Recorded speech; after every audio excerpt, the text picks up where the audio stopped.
বুড়ো সিংহ কবিতা by artist Mohammad Shahabuddin. যা হয়েছে ভালোই হয়েছে এ জঙ্গলে, এখন যদি হয় কিছু মঙ্গলে। প্যাট বুক্কা সিংহের গর্জনে ছিল এখানে সব অস্থির। সিংহের গর্জন থামিয়া গেল, এখন বনের অন্য প্রাণীরা পাবে একটু স্বস্তির। বনের রাজাটা ছিল, কিন্তু তার তো বয়স হয়ে গেছে। চিন্তায় নাই বয়সের ভার, শুধু শুধু লোভ লালসা মিশে। লোভে কাতর সারাক্ষণ, তাতেই তো বেজার মুখ আর খারাপ করে রাখে মন। লোভের তাড়নায় মিনমিন অন্তর বুঝা যেত ক্ষীণ। বন কেটে কুটে করে দিতে চায় পরিষ্কার, আবার বন বিক্রি করে করে দিতে চায় উজাড়। অন্য বনের বাঘও এনেছে কয়েকটা, পশু পাখি খেয়ে যাতা। 200 বছর খেয়ে গেছে অন্য বনের সিংহ একটা এসে। ওরা নাকি এখানে আসিয়াছিল হরিণ চাষ করবে এদেশে। সময়ে চাষ করিয়াও খাইছে, আবার আমাদের জঙ্গলের হরিণ সব খেয়ে শেষ। হরিণের মৃগনাভি কস্তুরিগুলা সংগ্রহ করে নিয়ে এখনো বলে বেশ বেশ।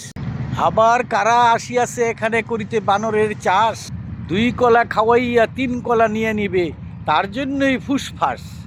বানরদের সঙ্গবদ্ধ করিয়া দিয়াছে করিতে কলা চাষ, ফলিবে অনেক কলা, সেখান থেকে 2 কলায় আমাদেরকে 1 কলা দিয়ে যাস। দিতে দিতে সব শেষ, পৃথিবীর সকল বানররা এখন বলে বেশ বেশ। নিতে পারে কলা চালাকি করি, সে কলা নিয়ে বিনদেশি বানররা রাখে গুডাউন ভরি। হরিণের আর বানরের খামার সময়ে একই রূপে, দখল করিয়া নিতে চায় পুরা বন হালকা পাতলা কূপে। যে কূপ বুঝে না এই জঙ্গলের অন্য কোনো প্রাণী, বোকা গাদা প্রাণীগুলা নিল সব মানি। ছোট অন্য প্রাণীরা বসে জঙ্গলে চিন্তা করিয়াছিল এ সমস্ত পূর্বের কথা। কে মানিয়া নিবে এখানকার ছোট প্রাণীর চিন্তা যথাতথা। চিন্তা সময়ে ফলিল, তবে যাই হোক এখন একটু গুছানো হলো। বুড়ো সিংহটাকে সরানোর পদ্ধতি হয়েছে বুঝে শুনি।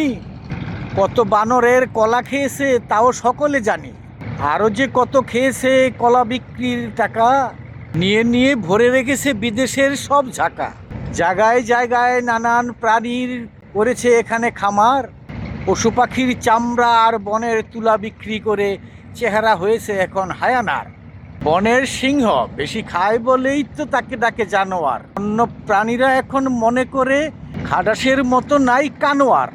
গলার চামড়া থুবাইয়া গেছে বলে এখন বিক্রি করিতে চায় জঙ্গল, তাহাতে কি হইতো এখানকার প্রাণীদের মঙ্গল? বুড়ো সিংহ আর কয়দিন করিতে পারে শিকার? চিন্তার বিষয় এখনো সমস্যা আছে, করিয়া চলিতে হবে বুঝদার। সকল প্রাণী আজকে সময় পর্যন্ত একটু স্বস্তিতে আছে, লাগাম টানিয়া ধরিতে হবে এই জঙ্গলের শক্ত হাতে সমস্ত কিছুর আশেপাশে। সকল প্রাণী এখন এ সময়ে দোয়া মাঙ্গে, থাকিতে পারে যেন ভালোভাবে এই জঙ্গল বঙ্গে।